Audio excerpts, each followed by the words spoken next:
On this week's Observing ASEAN, I want to focus on how businesses are gearing up towards 5G revolution across the ASEAN countries. The reason why I want to do this is because Malaysia will host a 5G showcase that will take place in Putrajaya on the 18th until 21st of April.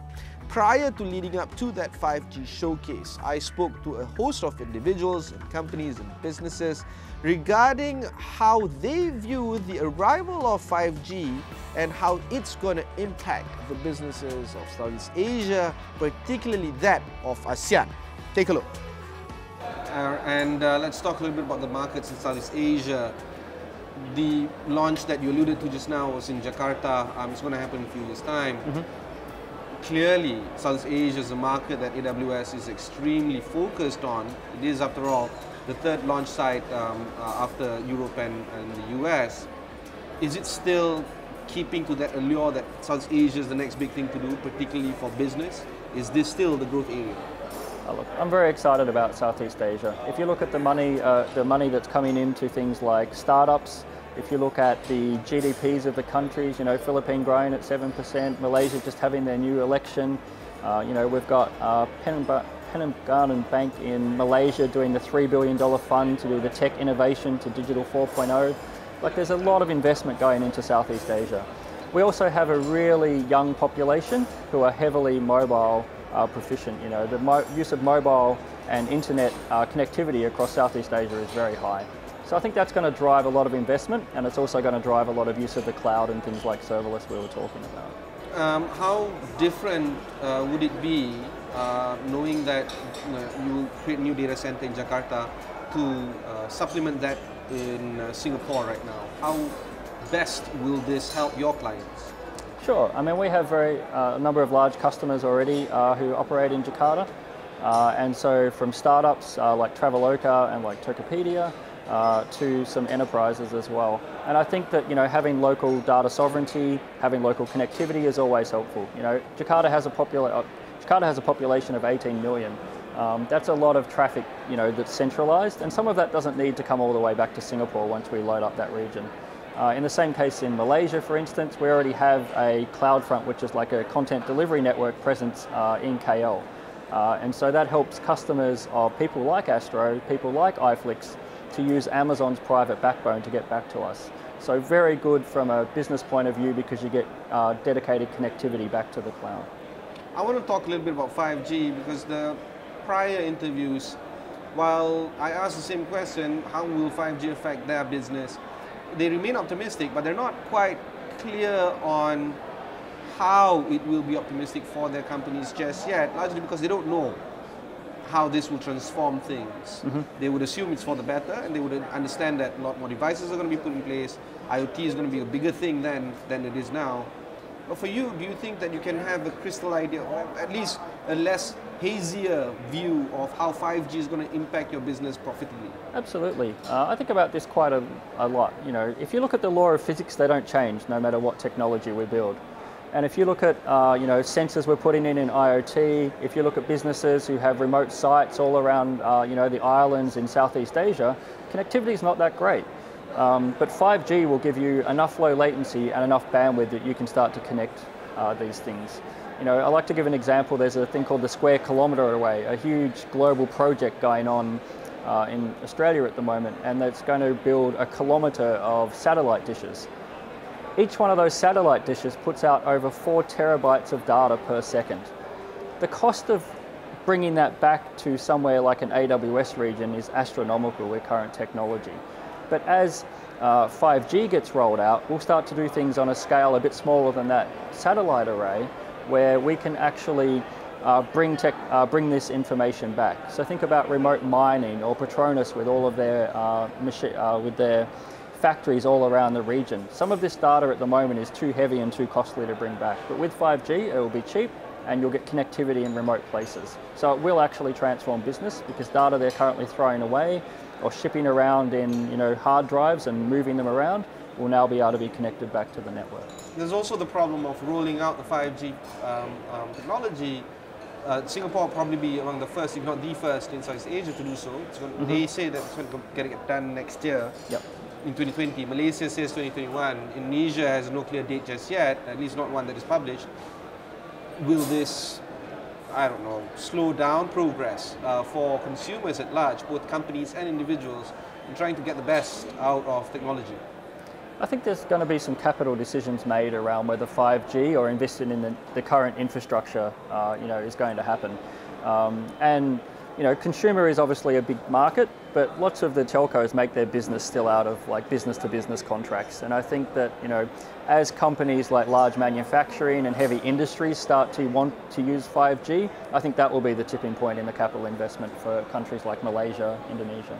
Does this also mean that there's a lot of expectations on fundraising by telcos? Do you think that that is inevitable? I know you can't speak for them, but... Yeah, look, I'm not a financial markets expert, but I expect that we'll have lots of bond raising around 5G across Southeast Asia and APAC to roll this technology out.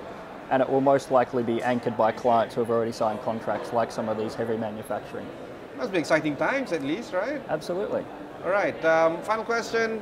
AWS Summit is an ongoing thing. This year, it's one of the largest that has ever been created. About 10,000 people have attended this year's summit. Do you think that the AWS Summit will continue to grow, and how will it change to completely make people a little bit more understandable to the business that you guys do? Sure. I've been involved in summits for a number of years now, and they do continue to grow. One thing that we saw last year is we actually split the summit into 2 days after feedback that we have a very highly technical group of people who know about the platform and they've seen AWS for a number of years. And then on the other side, 60% of people who come to summits are actually brand new and never seen AWS or the cloud before. And so we really wanted to split those two cohorts. So yesterday we did Tech Fest Day, which is really about hands-on learning and enabling people in Southeast Asia to learn about the cloud. So coming in, getting your hands dirty on the keyboard and actually learning about the cloud. Whereas today is the more traditional summit experience that you'd be used to that we've had in the previous years. I think also community is important.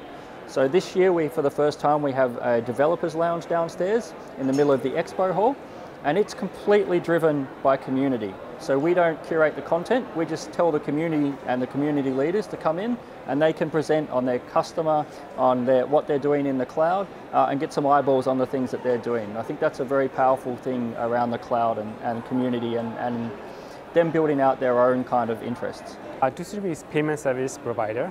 We're based out in Thailand. We started based in Thailand back in 2003.